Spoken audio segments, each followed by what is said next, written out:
மணப்பெண்ணின் பிரத்யேகமான திருமணம் விவாஹா தி சென்னை சில்க்ஸ். தமிழ்நாட்டில் இறுதி வாக்காளர் பட்டியல் வரும் 17ஆம் தேதி வெளியிடப்பட உள்ள நிலையில் பட்டியலில் பெயரை சேர்க்க நீட்டிக்கப்பட்ட கால அவகாசம் இன்றுடன் நிறைவடைகிறது. தமிழ்நாட்டில் வாக்காளர் பட்டியல் சிறப்பு தீவிர திருத்தப் பணிகள் கடந்த நவம்பர் 4ஆம் தேதி முதல் தொடங்கி நடைபெற்று வருகிறது. டிசம்பர் 19ஆம் தேதி வெளியிடப்பட்ட வரைவு வாக்காளர் பட்டியலில் தமிழ்நாட்டில் 97.38 லட்சம் வாக்காளர்கள் நீக்கப்பட்டனர்.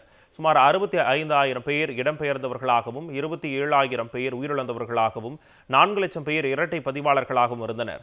தமிழ்நாட்டில் 6.41 லட்சமாக இருந்த மொத்த வாக்காளர்களின் எண்ணிக்கை 5.43 லட்சமாக குறைந்தது. இதனிடையே வரைவு வாக்காளர் பட்டியலில் பெயர்கள் நீக்கப்பட்டவர்கள் தங்கள் பெயர்களை சேர்க்கவும், 18 வயது பூர்த்தி செய்தவர்கள் புதிதாக பெயர்களை சேர்க்கவும் கடந்த டிசம்பர் 19 முதல் ஜனவரி 18ஆம் தேதி வரை அவகாசம் அளிக்கப்பட்டது.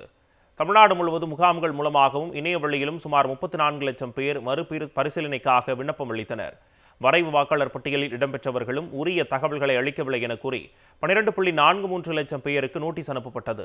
அவர்கள் உரிய ஆவணங்களுடன் உறுதிமொழி சான்றுடன் சமர்ப்பிக்க ஜனவரி 18ஆம் தேதி வரை அவகாசம் அளிக்கப்பட்டது. மேலும் வார இறுதி நாட்களான சனி ஞாயிற்றுக்கிழமைகளில் பெயர்களை சேர்க்க இருமுறை சிறப்பு முகாம்கள் நடத்தப்பட்டன. தொடர்ந்து ஜனவரி 18ஆம் தேதியுடன் முடிவடைந்த பெயர் சேர்ப்பு பணியை ஜனவரி 30ஆம் தேதி வரை நீட்டித்து தேர்தல் ஆணையம் உத்தரவிட்டது. மீண்டும் 10 நாட்கள் அவகாசம் வழங்க தேர்தல் ஆணையத்திற்கு உச்சநீதிமன்றம் உத்தரவிட்டது. இந்த நிலையில் தமிழ்நாட்டில் வாக்காளர் பட்டியலில் பெயரை சேர்ப்பதற்கு நீட்டிக்கப்பட்ட அவகாசம் இன்றுடன் நிறைவடைகிறது. புதிதாக வழங்கப்பட்ட படிவங்கள் சரிபார்க்கப்பட்டு பதிவேற்றம் செய்யப்பட்டு பிப்ரவரி 17ஆம் தேதி இறுதி வாக்காளர் பட்டியல் வெளியிடப்படுகிறது. தமிழ்நாட்டில் இறுதி வாக்காளர் பட்டியல் வரும் 17ஆம் தேதி வெளியிடப்பட உள்ள நிலையில் பட்டியலில் பெயரை சேர்க்க நீட்டிக்கப்பட்ட கால அவகாசம் இன்றுடன் நிறைவடைகிறது. தமிழ்நாட்டில் வாக்காளர் பட்டியல் சிறப்பு தீவிர திருத்தப் பணிகள் கடந்த நவம்பர் 4ஆம் தேதி முதல் தொடங்கி நடைபெற்று வருகிறது.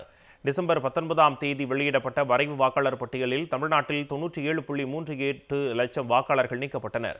சுமார் 65,000 பேர் இடம்பெயர்ந்தவர்களாகவும் 27,000 பேர் உயிரிழந்தவர்களாகவும் 4 லட்சம் பேர் இரட்டை பதிவாளர்களாகவும் இருந்தனர். தமிழ்நாட்டில் 6.41 லட்சமாக இருந்த மொத்த வாக்காளர்களின் எண்ணிக்கை 5.43 லட்சமாக குறைந்தது. இதனிடையே வரைவு வாக்காளர் பட்டியலில் பெயர்கள் நீக்கப்பட்டவர்கள் தங்கள் பெயர்களை சேர்க்கவும், 18 வயது பூர்த்தி செய்தவர்கள் புதிதாக பெயர்களை சேர்க்கவும் கடந்த டிசம்பர் 19 முதல் ஜனவரி 18ஆம் தேதி வரை அவகாசம் அளிக்கப்பட்டது. தமிழ்நாடு முழுவதும் முகாம்கள் மூலமாகவும் இணைய வழியிலும் சுமார் 34 லட்சம் பேர் மறுபரிசீலனைக்காக விண்ணப்பம் அளித்தனர். வரைவு வாக்காளர் பட்டியலில் இடம்பெற்றவர்களும் உரிய தகவல்களை அளிக்கவில்லை என கூறி 12.43 லட்சம் பேருக்கு நோட்டீஸ் அனுப்பப்பட்டது. அவர்கள் உரிய ஆவணங்களுடன் உறுதிமொழி சான்றுடன் சமர்ப்பிக்க ஜனவரி 18ஆம் தேதி வரை அவகாசம் அளிக்கப்பட்டது. மேலும் வார இறுதி நாட்களான சனி ஞாயிற்றுக்கிழமைகளில் பெயர்களை சேர்க்க இருமுறை சிறப்பு முகாம்கள் நடத்தப்பட்டன. தொடர்ந்து ஜனவரி 18ஆம் தேதியுடன் முடிவடைந்த பெயர் சேர்ப்பு பணியை ஜனவரி 30ஆம் தேதி வரை நீட்டித்து தேர்தல் ஆணையம் உத்தரவிட்டது. மீண்டும் 10 நாட்கள் அவகாசம் வழங்க தேர்தல் ஆணையத்திற்கு உச்சநீதிமன்றம் உத்தரவிட்டது. இந்த நிலையில் தமிழ்நாட்டில் வாக்காளர் பட்டியலில் பெயரை சேர்ப்பதற்கு நீட்டிக்கப்பட்ட அவகாசம் இன்றுடன் நிறைவடைகிறது. புதிதாக வழங்கப்பட்ட படிவங்கள் சரிபார்க்கப்பட்டு பதிவேற்றம் செய்யப்பட்டு பிப்ரவரி 17ஆம் தேதி இறுதி வாக்காளர் பட்டியல் வெளியிடப்படுகிறது. மணப்பெண்ணின் பிரத்யேகமான திருமணம் விவாஹா தி சென்னை சில்க்ஸ்.